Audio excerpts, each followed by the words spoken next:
dossier. Soyez bien évidemment les bienvenus sur LCI. Avec aujourd'hui cet enjeu Hormuz, l'armée américaine prête à frapper. Nous sommes prêts à repartir en guerre, dit le président Trump. Alors oui, Hormuz, mais aussi dirigeants. Nous allons vous dire comment la Maison-Blanche se prépare. Le porte-avions USS George W. Bush et son groupe aéronaval viennent d'arriver dans la zone de responsabilité du commandement américain. Ils disposent désormais de la puissance de 3 groupes aéronavals. C'est rare, c'est très rare. Un signal fort de Trump à l'Iran, lequel nous vous dirons tout ce qu'il faut savoir. Combien d'hommes à bord, un laser unique en son genre sur son pont. Est-il prêt à frapper quoi? Trump lance-t-il les grandes manœuvres? Aussi sur la table, des plans pour frapper les dirigeants en Iran. Alors qui est dans le viseur? Nous ferons les présentations avec le nouvel ennemi numéro 1, son nom Ahmad Vahidi. Il est redoutable, la preuve à lui seul que les généraux auraient pris le pouvoir avec une intention, faire capoter les négociations. Un homme prêt à assumer l'escalade militaire, ces nouveaux leaders sont-ils difficiles à éliminer? Et puis, plan contre plan, la télévision d'État iranienne s'est tombée il y a quelques minutes, publie une liste des installations énergétiques ciblées si la guerre reprend. Alors, on étudiera cette carte et on se demandera si ces cibles sont faciles à atteindre et si la menace est crédible. Nous nous poserons toutes les questions. Et in fine, bluff ou ultimatum, Washington et Téhéran semblent se livrer à un numéro de haute voltige au bord de l'abîme. Qui cédera le premier? Qui fixe le tempo? Nos équipes nous attendent sur le terrain. Nous serons aux États-Unis, nous serons en Iran, nous serons à Doha. Et donc pour commencer, écoutez, regardez. Nous avons tout le temps du monde. L'Iran a une opportunité historique de conclure un accord sérieux. La balle est dans leur camp. Le département de la guerre est prêt à la prochaine étape. Nous sommes prêts à dégainer. Et pour tout comprendre, pour tout décrypter, je suis ravie d'accueillir sur ce plateau, et vraiment ravie, Gallagher Fenwick. Merci beaucoup d'être avec nous. Vous êtes grand reporter spécialiste des questions internationales. Bonjour à vous, Lynn Tehini. Merci beaucoup de nous avoir rejoints sur ce plateau également. Vous êtes journaliste spécialiste du Moyen-Orient. Bonjour Xavier de Giacomoni, ravi bien évidemment de vous retrouver. Vous êtes éditorialiste international LCI et capitaine dans cette équipe. Général François Chauvency, merci beaucoup également d'être à nos côtés. Vous êtes consultant géopolitique LCI et sachez que dans quelques minutes, Bernard Guetta va nous rejoindre et un peu plus tard, Edouard Kuckerman, ancien porte-parole de l'armée israélienne. Mais pour commencer, prenons la direction de la Maison-Blanche. Pour vous retrouver, Sonia Dridi, merci beaucoup d'être avec nous, journaliste accréditée à la Maison-Blanche. Alors, on l'a entendu en introduction, c'était cet après-midi, conférence de presse, Pete Hegseth l'assure, les Américains se disent prêts à dégainer. La Maison-Blanche, Sonia, a-t-elle mis à nouveau le revolver sur la table, voire, on le verra dans cette émission, sur la tempe? L'armée américaine est-elle prête effectivement à frapper?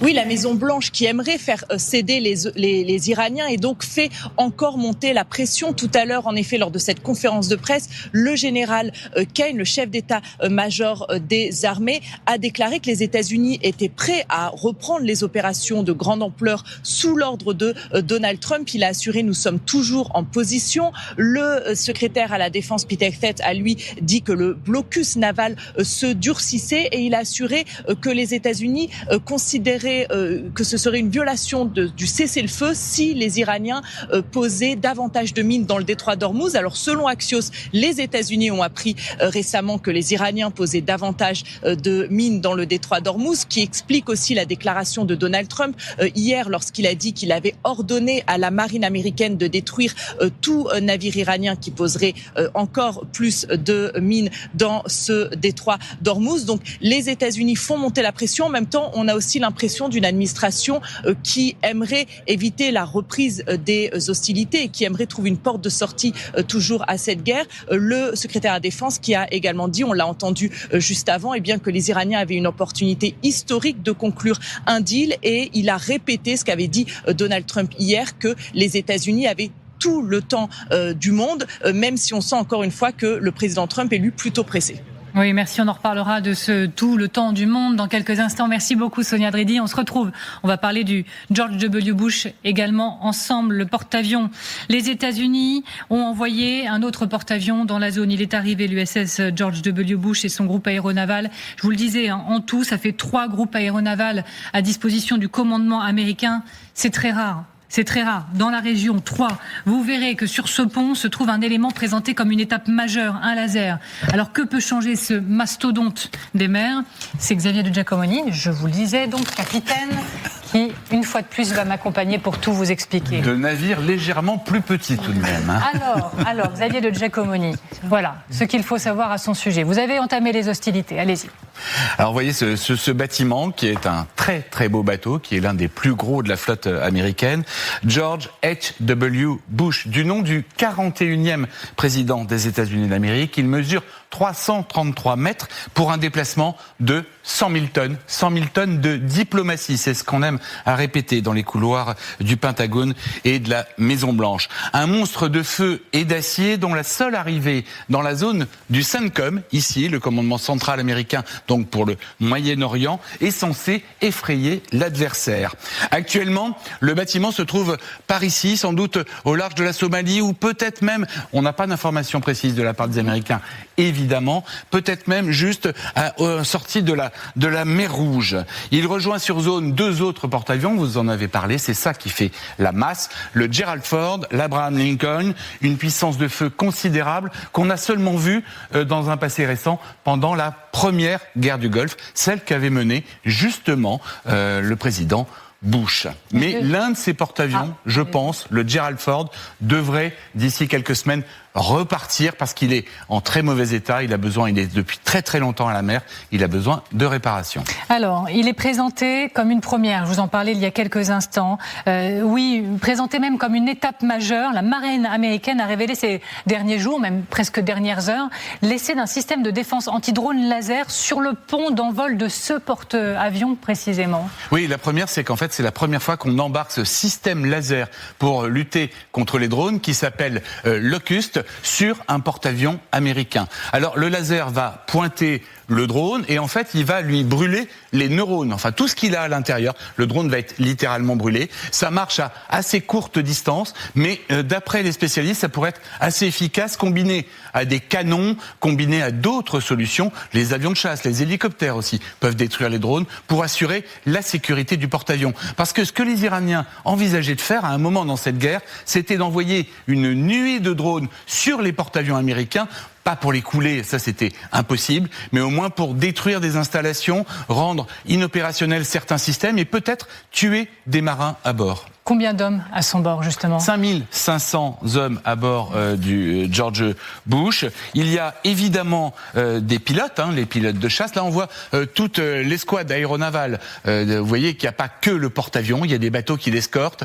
Il y a des destroyers, il y a des croiseurs, au moins 7, 8, 9 bateaux. Il y a les bateaux ravitailleurs. On en a pas mal parlé lorsqu'on a vu ces images de la Cambuse où les plateaux n'étaient pas tout à fait vraiment bien garnis. Les bateaux ravitailleurs, ils ramènent la nourriture au porte-avions, ils font des allers-retours avec les bases américaines, ils ramènent du carburant pour les avions, ils ramènent des munitions, ils ramènent tout ce dont cette immense ville sur l'eau a besoin. Mais il y a aussi énormément, on en parlait, de cuistots sur le bateau. 5500 marins, à peu près 150-200 pilotes et au moins 200 cuistots pour faire vivre toute cette petite ville et nourrir tout le monde. Alors quelles sont ses missions à ce mastodonte ? Mission, c'est l'attaque. Ça, on fait décoller les FA-18, là on envoie un au ravitaillement et ils vont aller bombarder l'Iran et ensuite rentrer sur le porte-avions. C'est un très très long voyage qui peut atteindre 2000, 2500, 3000 km suivant les missions.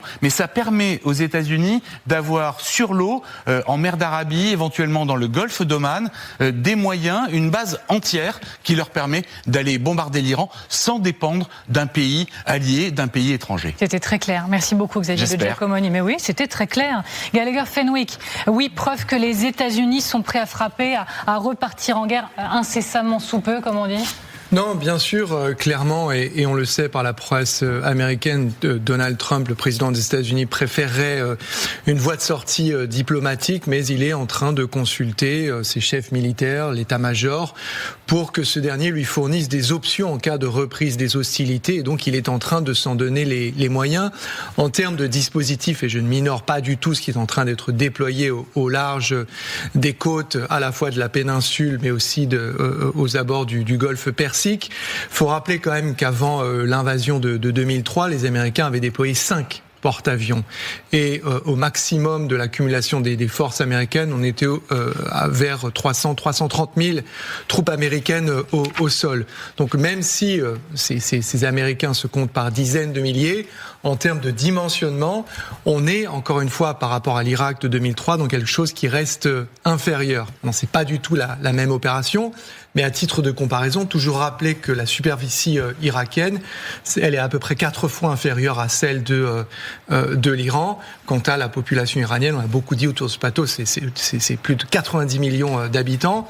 Donc on a un dispositif qui permettrait peut-être, et on en parlera tout à l'heure ensemble en plateau, je pense, ou au tableau, Amélie, de se focaliser et de créer des points de crispation avec un usage d'une force que je qualifierais de, véritablement appuyée et concentrée par endroits et non pas dispersée sur l'ensemble du territoire iranien. Merci. Alors, Général Chauvency, on va étudier l'option selon laquelle l'un des 3 porte-avions pourrait repartir parce que rester trop longtemps en mer et celui-ci pourrait servir de relais. Mais si effectivement les 3 restent là, en tout cas celui-ci précisément, que peut-il changer ? Que peut-il apporter de si important aux Américains dans le contexte que l'on décrit depuis le début de cette émission, notamment avec ce laser sur son pont ? Bon, d'abord, la communication est faite sur la protection anti-drone, parce qu'on a beaucoup dit que les porte-avions n'étaient pas protégés. Ensuite, ce système Locust, un système qui est déjà déployé dans l'armée de terre américaine depuis 2019-2020. Donc c'est une adaptation à la marine et communiquer surtout. Et c'est surtout contre les essais de drone. Et c'est la principale menace aujourd'hui pouvant provenir des Iraniens. Ça, c'est l'aspect protection. Notamment l'aspect attaque. Vous avez en gros... il y a 270 avions en gros pour les 3 porte-avions. Vous avez en gros 200 avions chasseurs-bombardiers, donc une capacité de frappe qui va renforcer celle qui existe déjà, qui est dans d'autres bases au Moyen-Orient. Autre avantage aussi d'une base, je dirais, américaine en mer d'Oman par rapport à l'Iran, c'est qu'aucune attaque ne viendra des États arabes du Golfe, et ce qui permettra de tout à fait dire les États arabes ne sont pas en guerre avec l'Iran. Ça vient d'une base américaine en mer qui va frapper l'Iran si elle doit frapper. Donc l'aspect aussi est politique. Et puis bien entendu, c'est une capacité de déplacement et de mouvement. Donc avec surtout du ravitaillement en vol avec les différents ravitailleurs qui ont été mis en circulation. Et donc d'être capable de frapper au moins, alors pas tout l'Iran, on l'a dit éventuellement, quand on regarde les frappes aujourd'hui en Iran, on voit bien que le quart nord-est n'est absolument pas frappé. Parce qu'il n'y a pas les capacités, c'est trop loin. Alors je parle sous votre contrôle à tous, mais il y a en tout 11 porte-avions dans la flotte américaine, c'est ça, mais on dit que généralement 50% est en réparation ou en tout cas en cale, je ne sais pas quels sont les mots techniques, mon capitaine. Maintenant, ils peuvent être en cale sèche pour une très grosse réparation, mais ils peuvent aussi être hackés pour un entretien courant, comme va suivre le Gerald Ford en rentrant. Résultat, donc il y a 50% des porte-avions américains qui sont en mer quelque part. 3 de ces 50% sont dans cette région. C'est énorme. C'est énorme. C'est quoi le message précis, selon vous, Lynn Teini ? Alors c'est certainement, on va dire, lorsqu'on amasse un tel niveau de force, en fait, c'est probablement pour accroître la pression sur les Iraniens, pour montrer que nous sommes prêts, en fait, à l'étape suivante. Donc c'est plus un message politique militaire à mes yeux. Et puis le deuxième motif serait peut-être aussi de boucher des trous dans la raquette, mais vous saurez mieux que moi militairement. Ça veut dire que nous savons qu'il y a certains navires iraniens qui ont pu longer le long des côtes iraniennes. Est-ce que avec ce porte-avions, il y aura un dispositif qui soit beaucoup plus verrouillé en fait pour empêcher ces navires de passer? Je vous pose la question à vous. Puis excellente question. Je vous remercie de la poser. Gallagher acquiesçait vivement à vos côtés. Oui, tout à fait, puisqu'on sait que le Financial Times a révélé que plus d'une vingtaine de navires auraient, j'emploie le conditionnel, réussi à contourner un blocus qui effectivement n'est peut-être pas, et je reprends le terme de Lynn Teini, aussi verrouillé que Donald Trump semble l'affirmer lorsqu'il s'exprime à ce sujet. Et donc ce nouveau groupe a la possibilité effectivement de verrouiller un peu plus la zone de ces navires iraniens qui arrivent à filer. Alors c'est pas tout à fait le porte-avions, même si avec ses hélicoptères, il peut effectivement faire du contrôle de navires, faire descendre des commandos à bord. Il a aussi des hélicoptères, mais il y a aussi les destroyers et les croiseurs qui se rajoutent. La zone à contrôler fait 350 km de long, donc c'est vraiment très très très grand. Et si on rajoute des navires, évidemment le contrôle est plus efficace. Maintenant, les 34 bateaux qui seraient passés, qui sont passés d'ailleurs, puisqu'on les a vus dans des ports à l'extérieur, donc on est certain qu'ils sont passés, c'est comme ça qu'ils ont été répertoriés. Ils ont utilisé une technique assez simple, ils ont franchi le blocus en passant dans les eaux territoriales du Pakistan. Donc là, sauf engager quelque chose avec le Pakistan et ensuite avec l'Inde, parce qu'il y a ça aussi, ça ne va pas changer grand-chose en finale. Alors, nous reprenons la direction de la Maison-Blanche. Sonia Dridi, merci d'être toujours avec nous. On veut vous entendre sur ce porte-avions très très précisément. Est-ce le message et la traduction concrète d'un Donald Trump qui lance les grandes manœuvres ? Alors en tout cas, c'est le message d'une Maison-Blanche qui continue de mettre la pression sur l'Iran. Le CENTCOM, hier, en annonçant son arrivée, a précisé que c'était la première fois depuis des décennies que 3 porte-avions opéraient simultanément dans la zone du Moyen-Orient. Donc c'est une étape importante. Ce porte-avions qui est doté de 2 moteurs à propulsion nucléaire, qui peut aussi embarquer jusqu'à 90 avions et hélicoptères militaires en même temps. Et puis c'est aussi un porte-avions qui a un aéronef qui peut décoller de sa piste toutes les 20 secondes, donc ce qui en fait un allié important en cas de guerre à haute intensité. Donc en tout cas, cette Maison-Blanche, on le sait, le Pentagone a préparé des plans pour éventuellement recommencer les hostilités. On sait aussi, selon le Wall Street Journal, qu'il y a quelques jours, Donald Trump interrogeait ses conseillers ici dans le bureau ovale sur une possible reprise des combats, même si selon des sources qui se sont confiées au Wall Street Journal, il semblait plutôt réticent, mais en tout cas, c'est l'une des options envisagées. Merci Sonia Dridi. On se retrouve un tout petit peu plus tard, encore, comme chaque fois, beaucoup de choses à se dire. Alors, je voudrais juste qu'on étudie cette option selon laquelle, parmi les 3 porte-avions, il y en a un qui pourrait retourner effectivement en maintenance. C'est l'une des explications potentielles, un relais. Mais elle est vraisemblable aussi parce que l'équipage, donc c'est bien le Ford, oui, c'est plus de 300 jours de mer. Donc un équipage qui n'a pas été relevé, ça fait presque 1 an à bord d'un navire. Il y a un moment où il y a des phénomènes d'usure du personnel, il peut y avoir des erreurs humaines dans le fonctionnement du bateau. Il y a un moment, effectivement, il faut que l'équipage soit remis en condition. Et comme vous l'avez dit tout à l'heure, il y a aussi la remise en condition du bateau lui-même. Oui, le bateau, on sait par exemple qu'il a eu des problèmes de toilettes, mais ce qu'on n'a peut-être pas tout à fait dit de manière très très forte, ce qu'on n'a peut-être pas su, les Américains ont essayé de le taire, c'est que dans les toilettes, on a retrouvé par exemple des t-shirts. Donc il y a des marins qui intentionnellement ont mis leurs t-shirts dans les toilettes pour les boucher, en se disant, à un moment ou à un autre, on va bien finir par rentrer à Norfolk parce que on en a vraiment ras-le-bol. Donc ce bâtiment pourrait rentrer d'ici quelques temps. Ce qu'il faut savoir aussi, c'est que le Bush était dans les starting blocks depuis plus de 2 mois pour venir sur zone. C'est pas une décision qui a été prise hier ou avant-hier. On bouge pas un mastodonte pareil comme ça du jour au lendemain. Vous avez raison de le préciser. Et Sonia Dridi, il y a quelques instants, nous parlait de ces mots de Donald Trump qui assurait ces dernières heures qu'il avait tout son temps. À ceux qui disent que je suis pressé, les midterms, etc., je réponds, j'ai tout mon temps. Alors que dans le même temps, vous l'avez vu avec nous il y a quelques instants, les Américains prennent la parole pour dire que tout est prêt, on peut y aller et à tout moment. Toujours ce chaud, ce froid, ces injonctions contradictoires. Réécoutons Donald Trump dans ses œuvres et nous en reparlons juste après. J'ai détruit ce pays militairement dans les 4 premières semaines de bombardement. Maintenant, nous sommes simplement en train d'attendre de voir quel accord ils vont conclure. Et s'ils ne veulent pas conclure d'accord, nous finirons notre campagne militaire. Nous avons frappé 78% des cibles que nous voulions frapper. Nous avons détruit leur capacité de production de missiles, de drones, tout le reste aussi.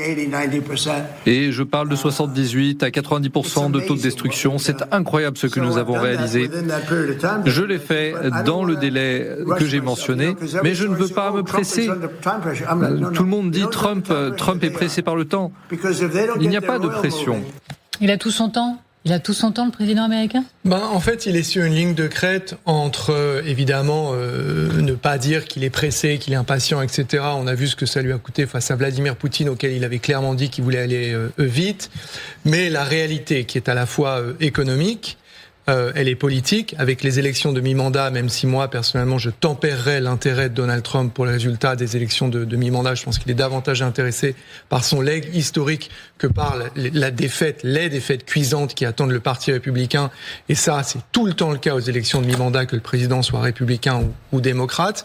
Donc il y a l'économie, il y a le politique, et puis il y a d'un autre côté l'histoire. Et j'en ai parlé. Et l'histoire, en l'occurrence, et on l'entend dans la bouche à la fois de son secrétaire à la guerre, Pete Hegseth, et chez Donald Trump, c'est de dire, nous, on va pas refaire le Vietnam, on va pas refaire l'Irak, on va pas refaire l'Afghanistan, on va faire plus court. Oui, mais plus court, ça veut dire combien de temps?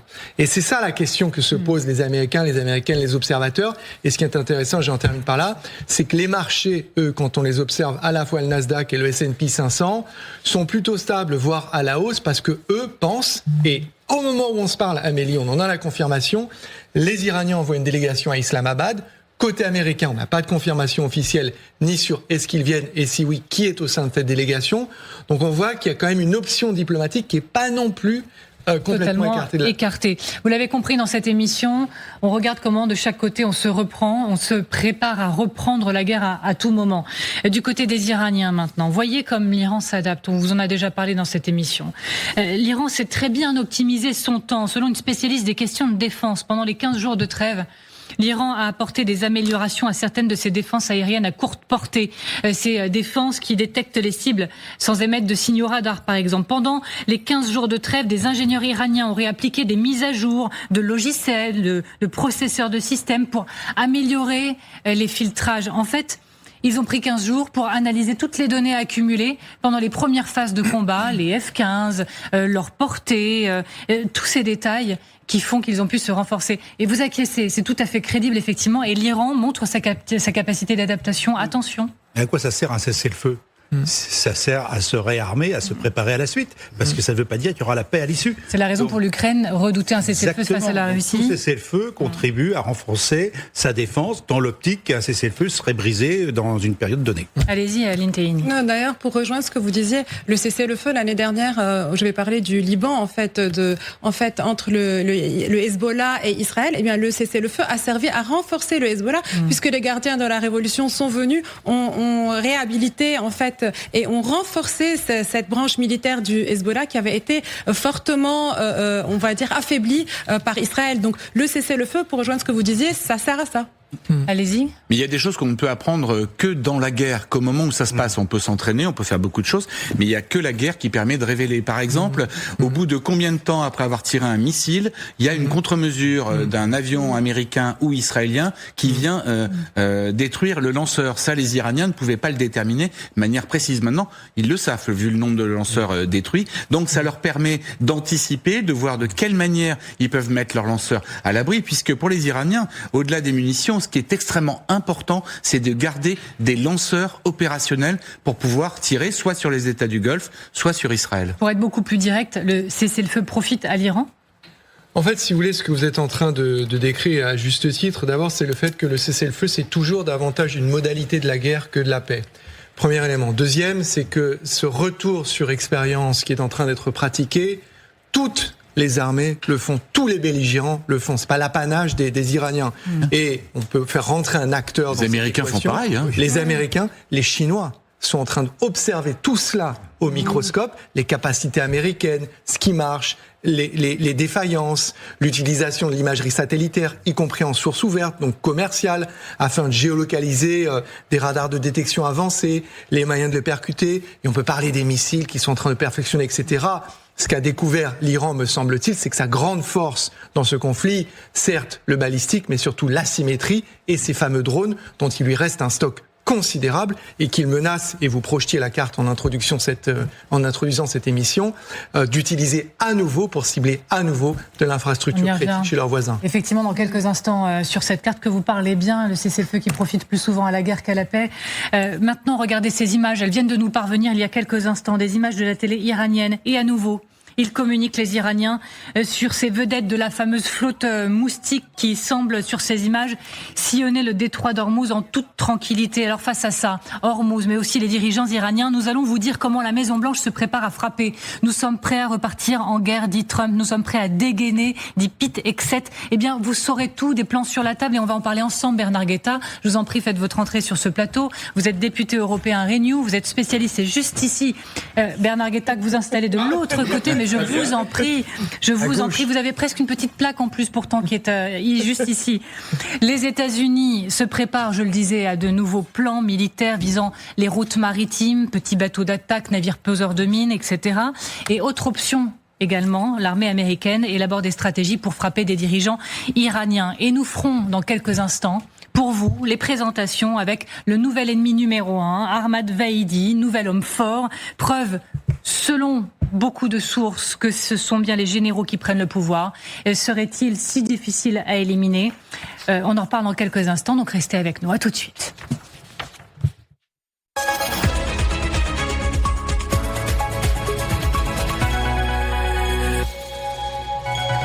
Vous êtes toujours devant le grand dossier avec toujours cet enjeu, Hormuz, l'armée américaine prête à frapper. On en parle avec mes invités dans quelques instants, mais là tout de suite c'est l'heure de l'essentiel de l'actualité. L'ultime adieu à Nathalie Baye. Proches et anonymes se sont retrouvés aujourd'hui pour honorer la mémoire de l'actrice décédée la semaine passée à l'âge de 77 ans. Sa fille unique, Laura Smet, a été rejointe par son frère David Hallyday, et Sylvie Vartan, Catherine Deneuve ou encore Michel Drucker à l'église Saint-Sulpice dans le centre de Paris. La cérémonie d'hommage national à Anissé Girardin, soldat mortellement blessé au Liban, est prévue mardi prochain dans la Marne. Le sergent est mort ce mercredi des suites de blessures contractées au Liban dans une attaque attribuée au Hezbollah. 16 années d'emprisonnement requises contre le meurtrier d'Agnès Lassalle. Comment un élève de 16 ans, jusque-là sans histoire, a-t-il pu tuer sa professeure en plein cours ? C'est la question qui est au cœur du procès qui a débuté mardi à Pau.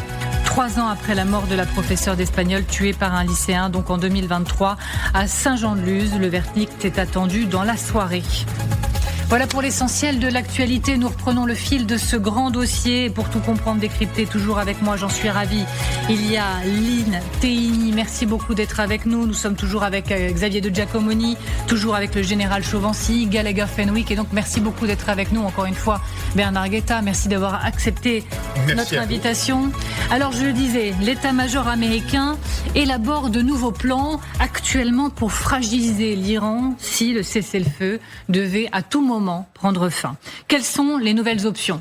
Hormuz, dirigeant, voyant comment la Maison-Blanche se prépare à frapper, et faisons ça ensemble, Gallagher Fenwick, pour nos téléspectateurs. Gallagher, les États-Unis préparent de nouveaux plans, je le disais. Expliquez-nous, on voit que les plans incluraient un ciblage dynamique des capacités iraniennes dans les voies maritimes vitales. Bon, de quoi parle-t-on précisément ? Alors d'abord sur le ciblage dynamique par opposition à un travail de prospective, de planification qui se ferait sur des jours, peut-être des semaines.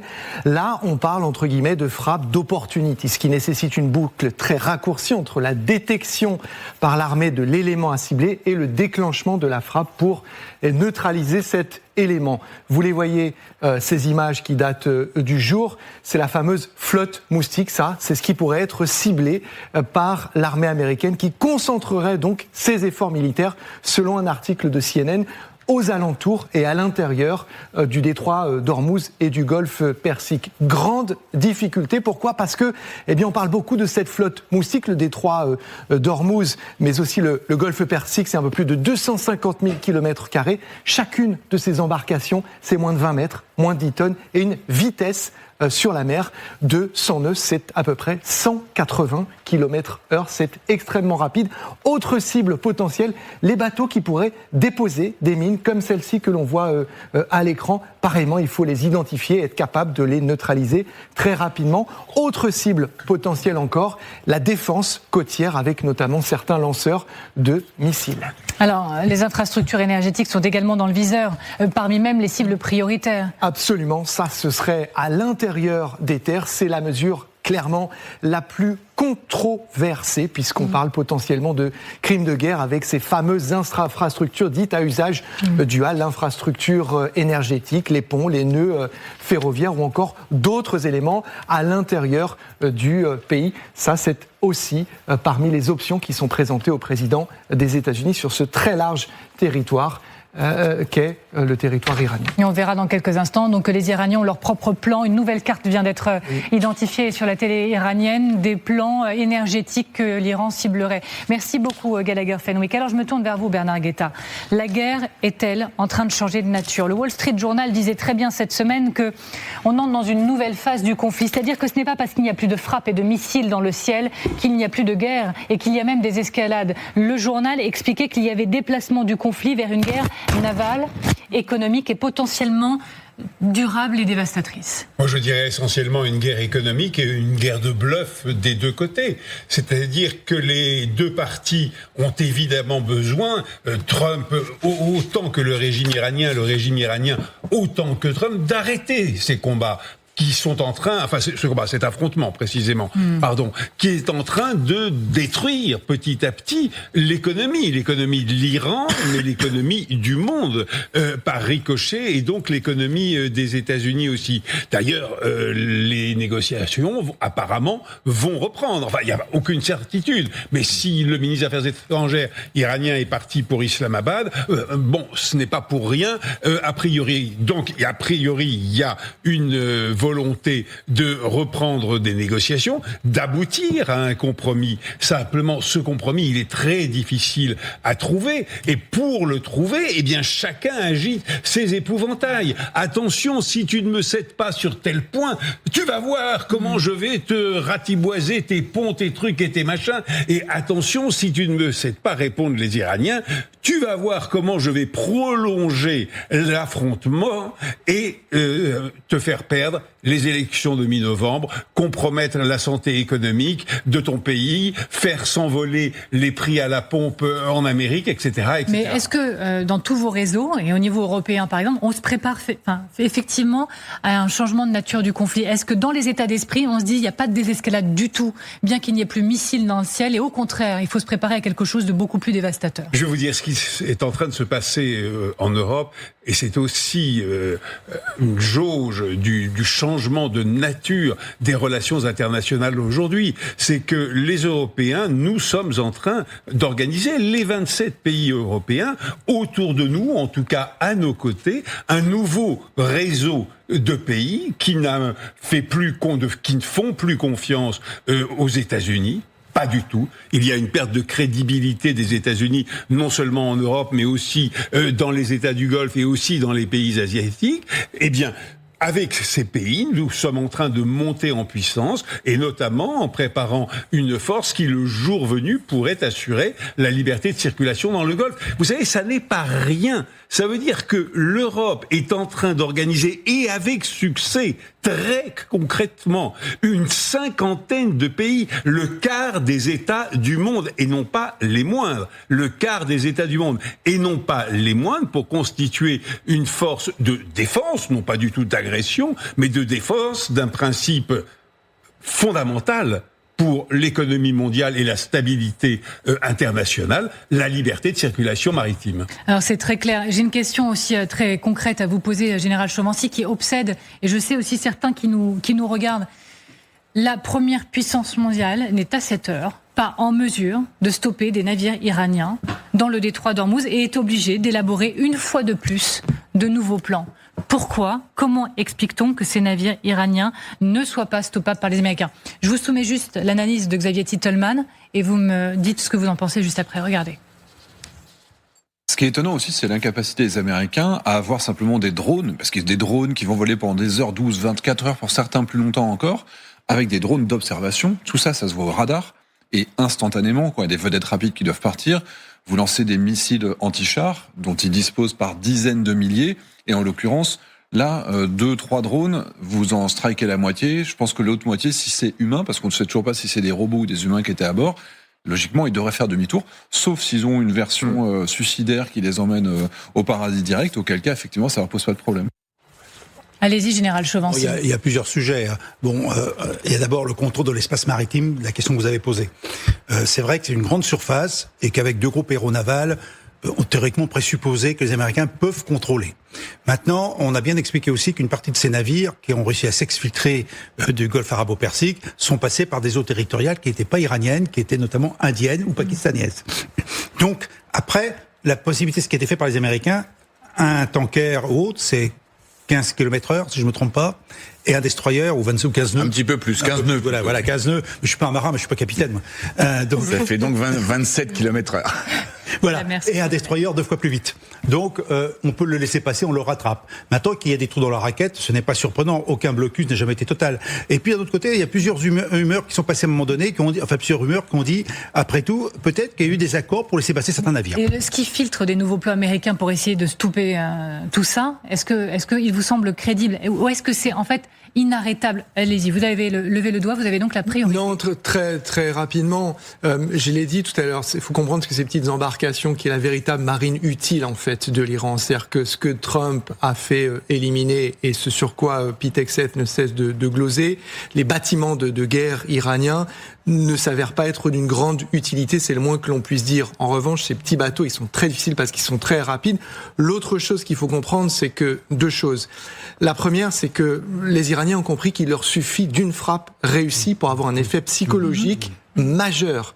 Et or, les Américains doivent trouver le moyen d'avoir 100% d'interception. Sinon, les assureurs, les vraquiers, le commerce ne reprendra pas, ou en tous les cas, pas au même prix qu'avant. Et une toute dernière chose, et elle est majeure, parce que vous posez la question du rétablissement de la liberté de navigation. C'est le fondement même de la puissance et de l'hégémonie américaine. Depuis plus d'un siècle, Woodrow Wilson, la Charte de l'Atlantique, les Américains sont les gardiens de deux choses. La liberté de navigation à travers le monde, et qui est, ça c'est l'autre chose dont ils sont les gardiens, c'est juste la clé d'un tout petit truc qui s'appelle la mondialisation. En quelques mots, parce qu'on est attendu du côté de Washington, oui, Xavier, est-ce que vous voyez dans ce que vous voyez de ce qui filtre des plans américains, est-ce que vous voyez quelque chose de nature à rectifier la situation en faveur des Américains ? Moi, il y a surtout quelque chose qui m'étonne, c'est que depuis le début, ils n'ont jamais essayé. Ils n'ont même pas essayé. Ils n'ont pas envoyé d'avions, d'hélicoptères pour essayer de réduire ces vedettes de 10 à 20 mètres, qui sont difficiles à voir au radar, parce qu'elles sont en polyester. Elles renvoient un écho-radar extrêmement faible.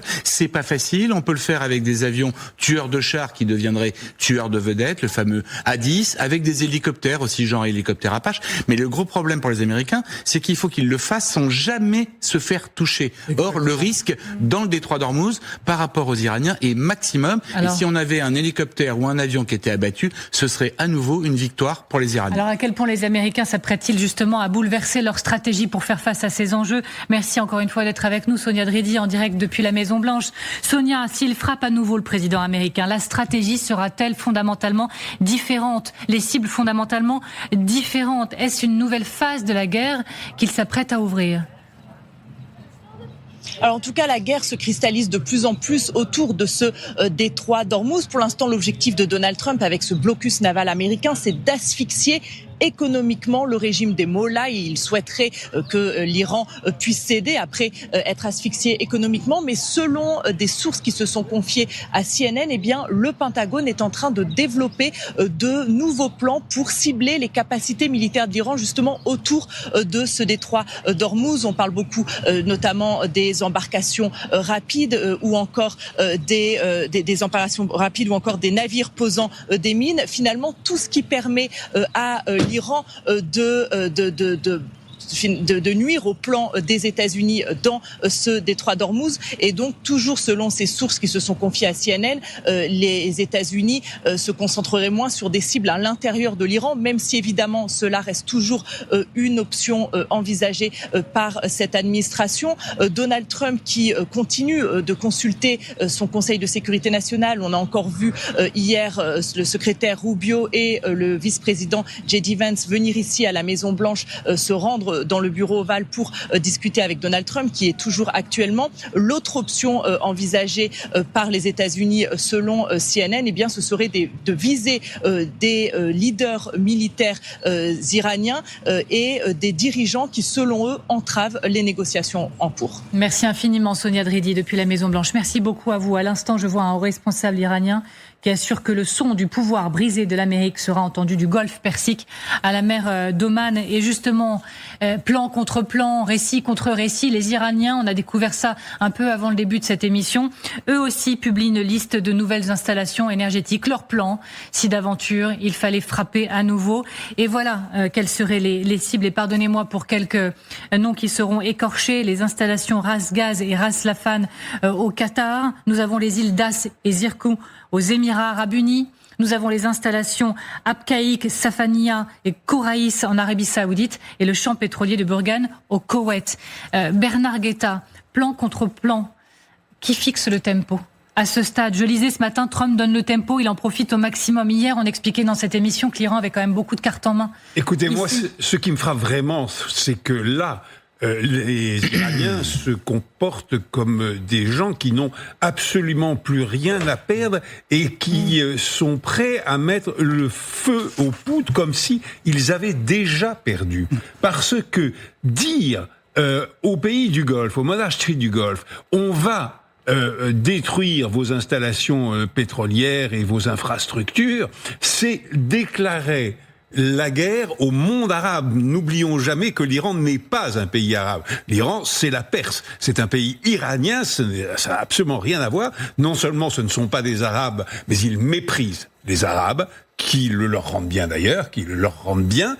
Et donc, dire aujourd'hui, maintenant, nous sommes prêts à rompre totalement toute possibilité de relations apaisées avec le monde arabe, c'est un comportement de desperado. Et moi, ça me frappe beaucoup. Lintéine. Alors déjà, c'est le principe même de la guerre asymétrique que nous sommes en train de voir depuis le début de ce conflit. En fait, avec peu de moyens, l'Iran est en train de faire un maximum de nuisances et de dégâts. Et là, en fait, elle a cette carte qui vient en miroir, parce que déjà depuis le début de la guerre, que ce soit du volet narratif ou du volet militaire, tout a été répondu en miroir du côté iranien. Donc ici, ce qui s'est passé, c'est que les pays du Golfe ont déjà été visés par des drones, mais n'ont pas réagi jusque-là. Donc ça, c'est un point aussi à soulever. Donc ça, c'est très important. Le deuxième point, c'est que l'Iran, comme vous avez dit, n'a plus rien à perdre. Donc c'est la survie du régime. Le régime a survécu jusque-là. Qu'est-ce qu'il a à perdre aujourd'hui à viser toutes ces centrales énergétiques? D'autant plus qu'il sait qu'il y a des pourparlers, enfin il y a une pression des pays du Golfe pour qu'il y ait une avancée des négociations. Donc ça, c'est la troisième carte de l'Iran. Je voulais revenir juste un peu au détroit d'Ormuz où la guerre, on va dire, s'est déplacée. Donc on a en fait une bataille navale qui oppose la flotte la plus puissante dans le monde à une flotte moustique. Et là, on voit en fait que dans cette guerre, on se pose des questions. Ce n'est plus la puissance navale. En fait, les Iraniens ont réussi à prouver au monde entier que ce n'est pas la force militaire qui peut vous faire gagner la bataille. Et le deuxième point, ce sont les mines dont on n'a pas parlé. Donc même si les États-Unis vont pouvoir bombarder complètement ces petites flottes moustiques, et je doute parce qu'elles sont trop nombreuses, la question des mines est encore là. Alors, je voudrais qu'on revienne également, parce que j'ai une question pour le général, au plan de Téhéran, parce que c'est aussi la propagande. Voilà, ils nous soumettent une carte pour qu'on en parle, pour qu'on se dise on a peur. Mais concrètement, est-ce que ces cibles désignées par l'Iran en cas de reprise des hostilités directes, elles vous semblent crédibles, faciles à atteindre? Est-ce que, effectivement, s'ils le décidaient, vous dites tous oui comme ça autour de la table? Ils l'ont déjà fait dans la première partie de la guerre. Excusez-moi de poser la question, ce qui est une évidence pour vous, mais pas forcément pour tout le monde. Et donc, est-ce que militairement, il est tout à fait crédible qu'ils appuient sur un bouton et qu'ils ciblent ces sites énergétiques? Dans un premier temps, ils ont déjà frappé. Ils ont déjà frappé tous ces États sans qu'il y ait beaucoup de réactions. Deux, effectivement, ils ont les capacités apparemment de frapper et ils mettent des menaces prête à être exécutée. La question qui se pose, et vous l'avez évoqué, mais on le dit depuis des semaines, pourquoi les États arabes ne réagissent pas avec les moyens qu'ils ont? Les pays arabes, aujourd'hui, en termes d'aviation, par exemple, ils ont des avions aussi modernes que les Américains et au même nombre. Donc, il y a des capacités. Alors, effectivement, il y a éviter l'embrasement. Non, pas forcément les pilotes. C'est vrai, mais il y a des Pakistanais aussi qui pilotent aussi. Oui, bien sûr. Bon, voilà, peu importe. Il y a une capacité et on peut s'étonner de cette timidité et peut-être qu'ils vont entraîner un effet qu'ils n'avaient pas attendu, c'est que les États arabes vont être contraints finalement de participer au conflit parce que s'ils sont vraiment menacés tel que ça vient d'être évoqué, est-ce qu'ils peuvent se permettre d'attendre d'être frappés? Pas à pas dans cette émission, chaque jour, on essaie de prendre un élément et se demander quelle est sa crédibilité. On vous soumet cette carte, quelle est sa crédibilité? En fait, c'est une manière pour les Iraniens de mettre un signe égal entre les déclarations de Donald Trump qui dit « moi je vais effacer une civilisation, je vais cibler toutes vos infrastructures énergétiques, je vais cibler tous vos ponts, etc. » Et les Iraniens disent « bah très bien, nous on va faire la même chose de l'autre côté, sur l'autre bord des rives du golfe Persique. » Et ça devient effectivement très compliqué de dénoncer le caractère criminel des menaces iraniennes, mais de saluer les paroles du président des États-Unis, qui en plus ne parvient pas à ses fins, qui restent toujours aussi mal définies. Et c'est pour ça qu'on a à la fois une asymétrie, mais qui donne une situation d'attrition sur le plan militaire, mais sur le plan diplomatique, où on a ces deux parties qui ont des forces, mais aussi des faiblesses, parce qu'il ne faut pas non plus surestimer la position dans laquelle le régime iranien se trouve, qui a quand même été sacrément dégradé militairement. On continue de dérouler les plans de chaque côté, qui continuent de se préparer en cas de reprise des hostilités directes, parce que la guerre ne s'est jamais arrêtée, bien évidemment. Mais l'armée américaine élabore des plans. Autre information CNN pour frapper des dirigeants en Iran qui entraveraient actuellement les négociations, y compris le chef des gardiens de la révolution, bien évidemment. Mais qui sont les nouveaux dirigeants qui sont dans le viseur? Nous allons vous faire les présentations avec le nouvel ennemi numéro 1, Ahmad Vahidi. Alors, où pourrait-il être? Ces nouveaux dirigeants sont-ils, oui ou non, difficiles à cibler, à éliminer? Nous sommes également avec Edouard Kukierman et merci beaucoup d'avoir accepté l'invitation. Vous êtes ancien porte-parole de l'armée israélienne. On se retrouve dans un instant. D'abord, j'emmène Gallagher Fenwick avec moi devant l'écran au tableau, selon notre expression favorite, pour tout raconter. Gallagher, donc je le disais, pour commencer, un nom est cité. C'est Ahmad Vahidi, figure de premier plan, c'est ça, du commandement militaire en Iran. J'ai presque envie de faire une très mauvaise plaisanterie en disant que c'est le nouveau Khalibaf dont on a tant parlé, le président du Parlement. Lui, en l'occurrence, c'est le patron, le commandant en chef du corps des gardiens de la révolution islamique. Vous le voyez, son CV, il est long et il raconte ce personnage qui a également été le fondateur de la force Al-Quds, responsable des opérations extérieures. Et puis à l'époque, Ahmadinejad, au début des années 2000, le ministre de la Défense, c'est l'homme fort, avec un F majuscule, de ce régime qui aurait, j'emploie le conditionnel, une ligne directe vers le guide suprême de la révolution, Mojtaba Khamenei. Alors, où pourraient être ces dirigeants? Que sait-on de l'état de ce régime? Je me tourne vers vous, mais d'abord, je voudrais qu'on écoute le ministre de la Défense israélien, Israël Katz, qui a eu des propos assez directs sur l'état justement de ce régime. Écoutez, regardez. Il est à l'agonie. Ses dirigeants se cachent dans des tunnels et ont du mal à communiquer et à prendre des décisions. Son espace aérien est grand ouvert, tout comme l'ensemble de ses infrastructures nationales. Ses installations stratégiques sont exposées aux attaques, mais il proclame sa victoire. Alors là, encore une fois, au-delà des mots, que sait-on de l'état du régime et de la manière dont ces dirigeants s'organisent aujourd'hui? Il y a un article très fourni, très intéressant de Farnaz Fassi dans le New York Times qui donne beaucoup de détails sur les nouvelles manières de fonctionner de ce régime avec un nouveau guide suprême et qui n'a de suprême que le nom, Mojtaba Khamenei, qui serait sévèrement blessé selon les sources qu'elle a pu consulter au sein même du régime et lui qui ferait une grande confiance donc au corps des gardiens de la révolution islamique qui donc ont pris la quasi-totalité du pouvoir, ce qui semble écarter les figures dont on a précédemment beaucoup parlé, celles du gouvernement, que ce soit le ministre iranien des Affaires étrangères Abbas Araghchi qui se paraît assez marginalisé, Khalibaf, j'en ai parlé il y a quelques secondes, le président du Parlement, ou encore d'autres au sein du gouvernement, le président par exemple Pezeshkian, qui semble devenir des figures plus secondaires que jamais face à ces gardiens de la révolution. Et ces nouveaux dirigeants sont-ils plus ou moins faciles à cibler que les autres par le passé? Parce qu'il y a eu quand même quelques frappes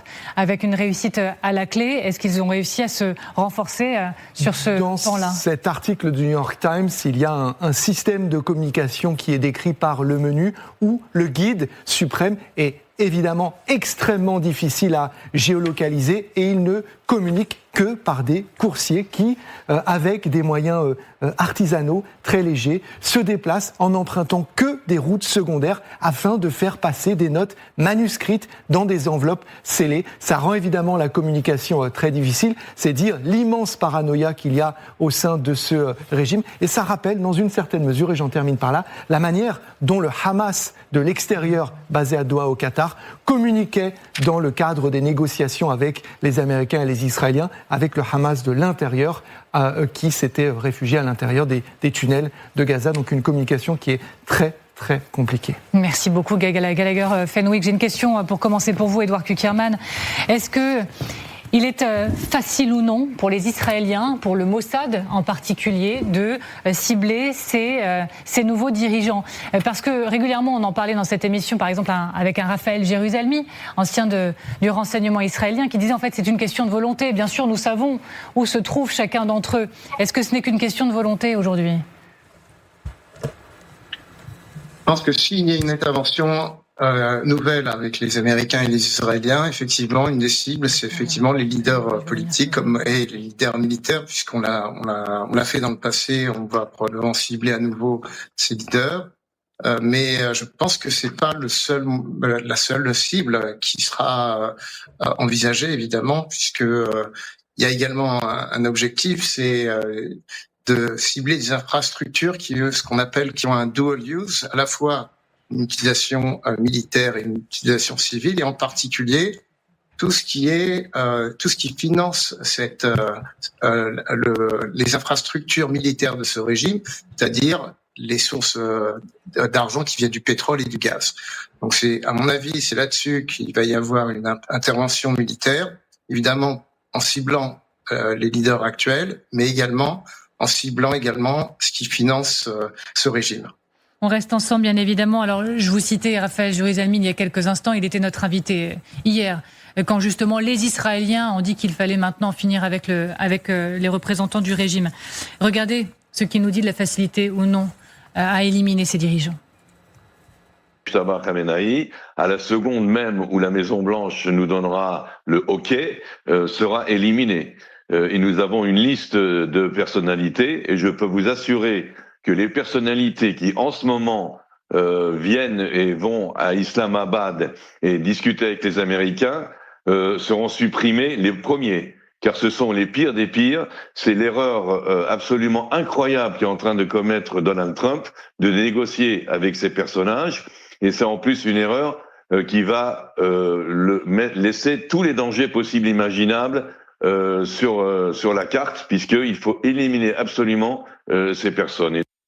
Bernard Guetta, il faut les éliminer, et Donald Trump alimente même le régime en acceptant de discuter. Moi, je ne dirais certainement pas qu'il faut les éliminer. Ce que je constate là, c'est que évidemment Donald Trump est très très affaibli, dans une position difficile, politiquement et économiquement difficile. Mais en vérité, le régime iranien, lui, est absolument à terre. Il ne faut pas du tout sous-estimer, et je rejoins complètement Gallagher sur ce qu'il disait à l'instant, il ne faut absolument pas sous-estimer les coups qui ont été portés à ce régime pendant les semaines de bombardement. Il faut nous souvenir que avant même ces bombardements, la situation économique et politique de ce régime était tout simplement dramatique. Et si l'on voit ce qui se passe aujourd'hui, c'est-à-dire un numéro 1 défiguré, avec une jambe en moins ou quasiment en moins, caché, qui ne peut communiquer que par lettres, du papier et un crayon, du papier et un crayon. Ils ne peuvent plus se concerter qu'avec papier, crayon et jeunes gens à mobilette. Vous vous rendez compte de ce que ça signifie sur la force de ce régime, et ça, donc, sur la faiblesse? Ça, c'est des quelques mots sur Khamenei lui-même, hein, sur le successeur. Mais je voudrais qu'on vienne sur Vaidi.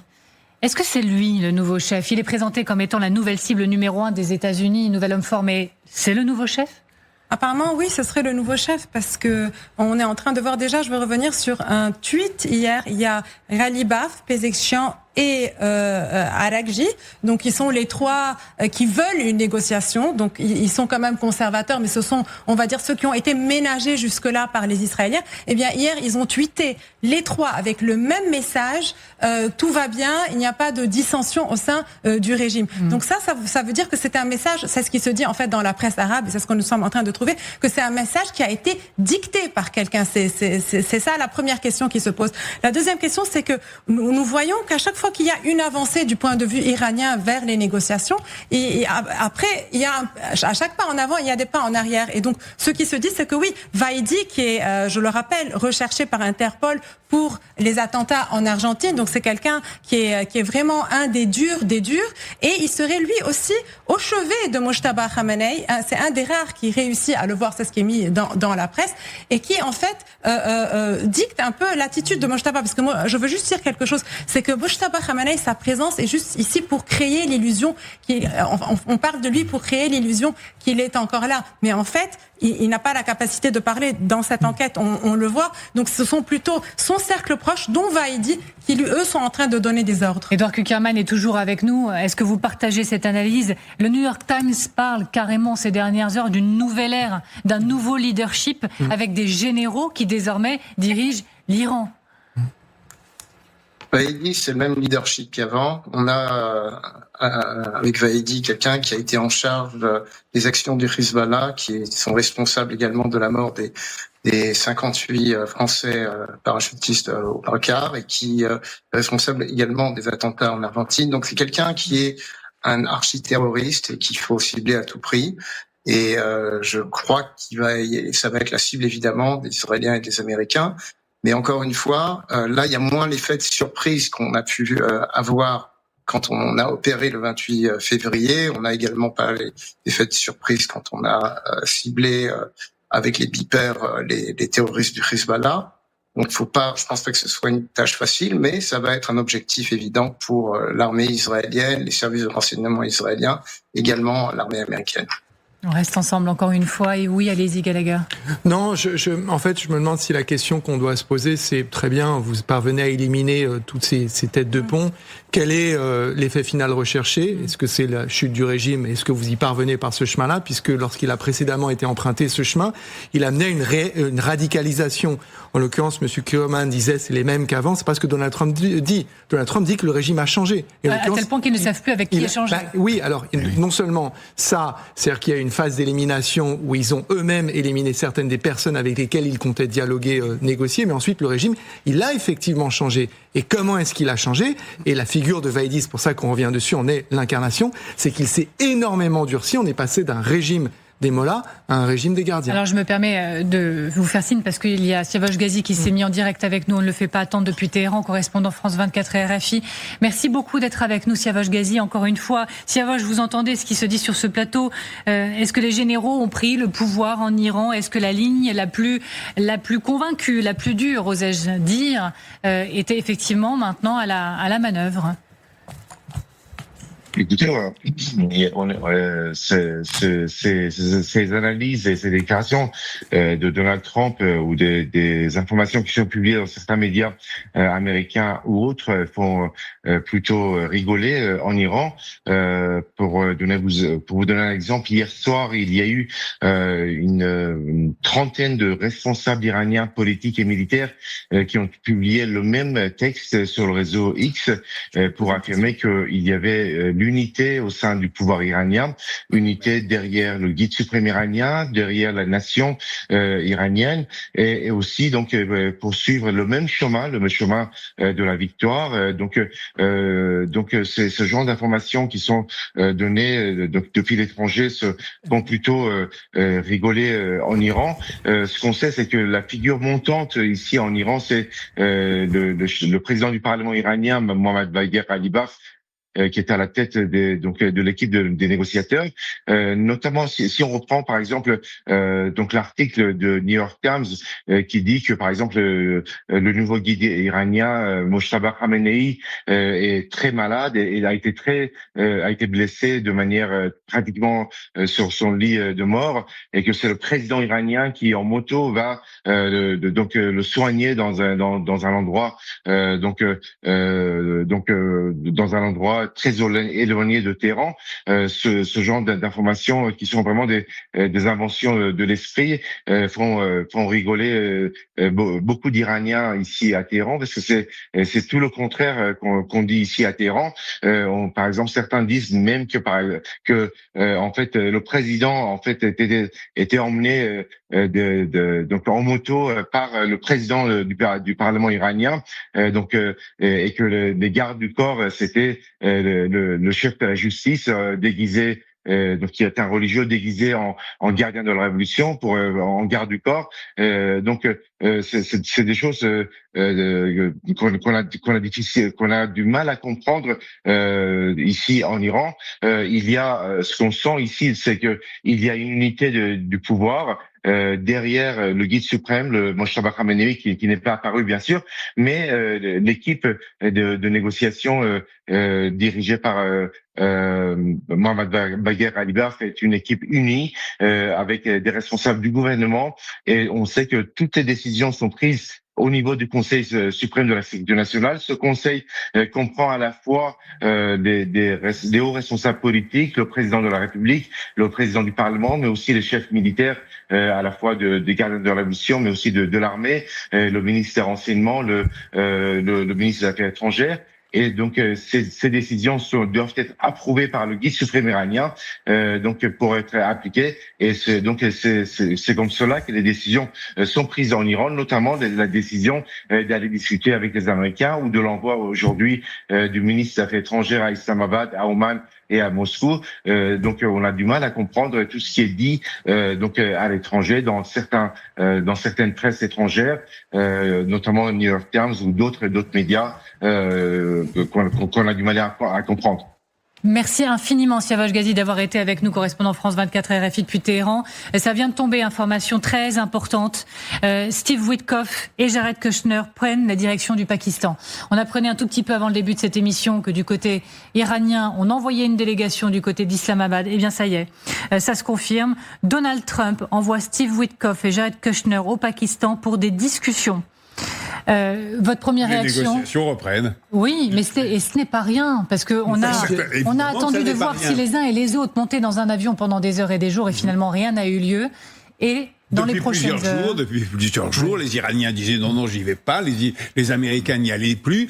Et bien, pendant ces plusieurs jours, qu'est-ce qui s'est passé? Par l'intermédiaire des Pakistanais, les deux parties ont cherché les termes possibles d'un compromis qui, à mes yeux, n'est probablement pas encore trouvé, mais vers lequel ils ont peut-être progressé. On va le voir. Et s'ils n'ont pas progressé, ben oui, à ce moment-là, on pourra se poser la question de savoir si les Américains veulent ou ne veulent pas relancer les affrontements armés. Excusez-moi d'utiliser les mots d'une immense naïveté, mais un peu d'espoir? Non, je dirais exactement l'inverse. Je pense que la guerre va reprendre. Parce que, en fait, ce qui est intéressant, c'est pas les présents, c'est les absents. Et les Iraniens avaient exigé que J.D. Vance soit là, parce qu'ils ont mis une pièce sur lui et sa candidature en 2028. Et rappelez-vous que la dernière fois qu'ils ont discuté avec Steve Witkoff et Jared Kushner, ils ont été bombardés. Et pas qu'une seule fois, à 2 reprises. Donc je suis pas certain du regard que les Iraniens vont porter sur la composition de cette délégation qui est à surveiller. Peut-être d'ailleurs que Vance n'a pas voulu y aller aussi, n'a pas souhaité énormément y aller. Absolument. Parce qu'il ne voudrait pas s'abîmer. Parce qu'il ne veut pas s'abîmer, parce qu'il était contre cette guerre, parce que voilà, donc il n'a pas envie de payer les pots cassés. Ce sont des retrouvailles juste pour se dire que chacun a essayé, que chacun est de bonne volonté, on va repartir sans rien se dire. Les deux cherchent une porte de sortie. Pour les deux, ça devient un impératif maintenant. Il va falloir arrêter, trouver quelque chose pour sortir. Trump est prêt, à mon avis, à quasiment toutes les concessions pour arrêter la guerre, et ça ne changera rien sur le plan du nucléaire iranien. On l'a dit très souvent ici. Par rapport à Vance, j'ai une position un peu différente de vous, dans le sens où, évidemment, il attend de voir ce qui se passe. Dans un premier temps, Araghchi était programmé pour une tournée régionale. Il devait faire Islamabad, Mascate, capitale d'Oman, et ensuite Moscou. C'était un peu un leurre, puisque maintenant, on apprend, évidemment, il va rester à Islamabad puisque Kushner et Witkoff y vont. Est-ce que dans un second temps, si les choses se déroulaient plutôt bien, il n'y aurait pas la venue de Vance, voire même, si on devait paraffer quelque chose, la venue de Donald Trump, comme il a dit à plusieurs reprises, qu'il était prêt à le faire si un accord était sur la table. Maintenant, ce qui va être très important, c'est la teneur de l'accord. Alors justement, était-ce des gages, des signaux, que sais-je, vous me direz ce qu'il faut en penser, mais Donald Trump, lorsqu'il a pris la parole devant des journalistes hier, au sein du bureau ovale, il a assuré que jamais il n'utilisera l'arme nucléaire. La question est même stupide, dit-il à la journaliste qui l'interroge. Regardez. Monsieur, utiliseriez-vous une arme nucléaire contre l'Iran? Vous l'avez posté sur Truth Social il y a quelques semaines.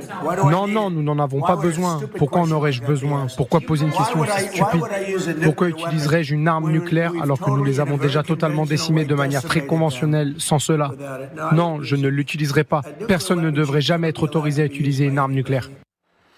La question est stupide. La question était stupide. Oui, mais bon, comme elle le rappelle, il a dit qu'il allait annihiler une civilisation entière il y a quelque temps. Mais effectivement, il y a pas mal d'experts, quand on a eu des discussions sur ces plateaux, sur le nucléaire de Trump ou non, qui ont dit mais c'est complètement idiot, ne serait-ce que de débattre de cette idée. Vous êtes d'accord ? Pourquoi ? Bien sûr. Pourquoi c'est aussi stupide ? Parce que la dissuasion repose précisément sur l'idée que l'on ne parle jamais de l'emploi ou du non-emploi de cette arme. On reste dans le vague. C'est la base même de la dissuasion. Et puis, de toute manière, il n'a jamais été question, évidemment pas, dans une guerre de cette nature, entre une puissance très très moyenne et les États-Unis, d'en venir au feu nucléaire. Mais vous savez, pour certains, ce qui est stupide, c'est que Donald Trump dise « mais non, on l'utilisera pas ». Parce que justement, la dissuasion et sa grammaire, c'est d'entretenir l'ambiguïté. Et lui, il répond « bah non, en fait… » Non, il répond essentiellement la question est stupide. Ah bah non, essentiellement… Pour une fois, je vais défendre Trump. Pourquoi ? Il dit « non, nous n'en avons pas besoin. Pourquoi en aurais-je besoin ? Pourquoi le fond de la réponse n'est pas tout à fait vrai, en fait. Oui. Le fond de la réponse est à côté de la plaque. Allez-y, en fait, la dissuasion, c'est une arme de non-emploi, l'arme nucléaire, et le fait même qu'il utiliserait l'arme nucléaire, on a le même débat avec Poutine, il utiliserait même l'arme nucléaire dans ce contexte, ce serait une boîte de Pandore qui s'ouvrirait à fond, et n'importe quel État aujourd'hui doté de l'arme nucléaire pourrait l'utiliser pour des besoins militaires. Je crois que ce serait un précédent tellement énorme que le bouleversement des relations internationales serait trop fort et ne serait même pas assumable par les États-Unis. Je sais qu'il y a certains de ces experts qui nous regardent et qui parfois trouvent effectivement idiot d'avoir ce débat sur Trump et le nucléaire. Donc à ceux qui nous regardent et qui le pensent, vous dites je suis d'accord ou au contraire Non, il faut rappeler que lorsqu'il a fait son message en menaçant d'effacer, je cite, toute une civilisation, J.D. Vance, son vice-président, a dû prendre la parole juste derrière pour rassurer tout le monde en disant, et c'est l'expression qu'il a utilisée, non, il n'y aura pas d'utilisation d'armes nucléaires sur l'Iran. Donc on est face à un acteur géopolitique majeur, Donald Trump, dont certains remettent en question la rationalité, et ça jette évidemment un trouble sur cette question hautement sensible et épineuse. Excellent, Gallagher Fenwick, merci beaucoup d'avoir été avec nous. Merci Général Chauvency. Merci infiniment Bernard Guetta d'avoir été avec nous une nouvelle fois. Merci infiniment au capitaine Xavier de Giacomoni. Maintenant c'est écrit, c'est jusqu'à la fin de la saison. C'est parti. Merci à vous de nous avoir regardés. Vous pouvez nous écouter, le podcast. C'est le QR code en bas de l'écran qui s'affiche, que vous scannez, que vous flashez. Vous pouvez nous écouter sur toutes vos plateformes.